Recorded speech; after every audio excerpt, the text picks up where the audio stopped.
Hello friends, welcome to my YouTube channel. તો આજે હું તમારી સાથે ઠંડીમાં પીવાની મજા પડે ગરમા ગરમ ગ્રીન સૂપની રેસીપી લઈને આવી છું। આ જે સૂપ છે તે ખૂબ જ હેલ્ધી એવું છે, તો વજન ઘટાડે છે, હાડકાં મજબૂત કરે છે, હિમોગ્લોબિન વધારે છે। તો આ જે સૂપ છે તે મોટાથી માંડીને બાળકો બધા જ પી શકે છે અને ખૂબ જ હેલ્ધી એવું છે, ડાયટિંગ માટે પણ ઉપયોગી છે। તો ચાલો આપણે શરૂઆત કરીએ ખૂબ જ હેલ્ધી, ટેસ્ટી અને ઝટપટ બની જાય એવું ગ્રીન સૂપ બનાવવાનું। તો એના માટે મેં અત્યારે સરંગવાની સિંગ લીધી છે। તો 2 થી 3 નંગ સિંગ લીધી છે, જેને મેં આ રીતે છાલ કાઢીને સમારી લીધી છે। તો સરંગવો જે છે તે શાકભાજીમાં પ્રોટીન અને ખનિજનો ખજાનો છે, વજન ઘટાડવામાં મદદ કરે છે, હાડકાં મજબૂત થાય છે અને સરંગવાનું સેવન કરવાથી ઘણી બધી બીમારીમાં રાહત મળે છે। ત્યાર પછી આપણે ગ્રીન વટાણા લીધા છે। તો શિયાળામાં જે છે તે ગ્રીન વટાણા ખૂબ જ મળતા હોય છે। તો ગ્રીન વટાણા છે તે ત્વચાને સ્વસ્થ અને ચમકદાર રાખે છે અને તે હાડકાં મજબૂત બનાવે છે અને હાડકાં સંબંધિત રોગોનું જોખમ પણ ઘટાડે છે। તો તેથી જ તો વટાણાને પોષક તત્વોનું પાવર હાઉસ કહેવામાં આવે છે। ત્યાર પછી મેં ત્રીજી જે સામગ્રી છે તેમાં પાલક લીધી છે। તો પાલકના પણ ઘણા બધા ગુણ છે। પાલકમાં આયર્ન ભરપૂર માત્રામાં જોવામાં મળે છે, જે શરીરમાં એનિમિયાને દૂર કરે છે અને પાલક જે છે તે પોષક તત્વોનું ભંડાર છે અને આંખોની રોશની માટે પણ પાલક ખૂબ જ જરૂરી છે। ત્યાર પછી મેં મરી પાવડર અને સોલ્ટ લીધો છે। તો ચાલો આપણે શરૂઆત કરીએ ખૂબ જ ઝટપટ બની જાય એવું ગ્રીન સૂપ બનાવવાનું। તો ગ્રીન સૂપ બનાવવા માટે આપણે આ જે બધી સામગ્રી લીધી છે એને આપણે બોઇલ કરવાની છે। તો એના માટે ગેસ ઉપર મેં કુકર લીધું છે, જેમાં આપણે સિંગ એડ કરી દઈશું। ત્યાર પછી આપણે જે ગ્રીન વટાણા છે એ એડ કરીશું। ત્યાર પછી હવે આપણે પાલક એડ કરીશું।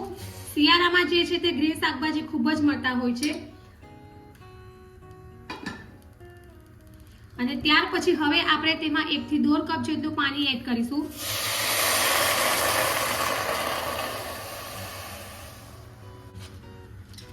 તો આ રીતે આપણે બધી જ વસ્તુને એકદમ સરસ રીતે મિક્સ કરી લઈશું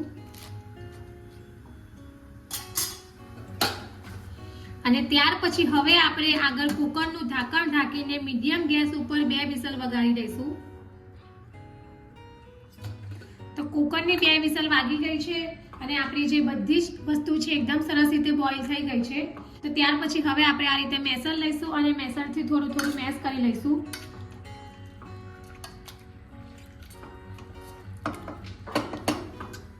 તો ત્યાર પછી હવે આપણે આ બધી વસ્તુને મિક્સચરમાં ક્રશ કરીશું। તો એના માટે અમે મિક્સર બાઉલ લીધો છે અને આ બધી વસ્તુ આપણે એડ કરી દઈશું। તો હવે આપણે એને મિક્સચરમાં ક્રશ કરી લઈશું। તો આ રીતે આપણે બધી જ વસ્તુને મિક્સચરમાં ક્રશ કરી લીધી છે। ત્યાર પછી હવે આપણે આગળ આ રીતે કાચનો બાઉલ લઈશું અને એમાં આ રીતે મેં કાણાવાળી ચાળણી મૂકી છે અને આ જે આપણે મિક્સચર ક્રશ કરેલું છે એને એડ કરીશું અને ગાળી લઈશું।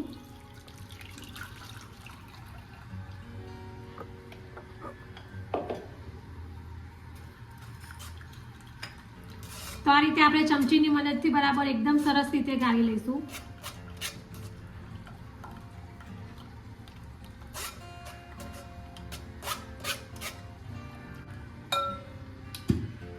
તો આ રીતે આપણું જે સૂપ છે તે રેડી થઈ ગયું છે અને ત્યાર પછી હવે આપણે તેમાં સોલ્ટ છે અને મરી પાવડર છે એ એડ કરીશું અને આ રીતે મિક્સ કરી દઈશું।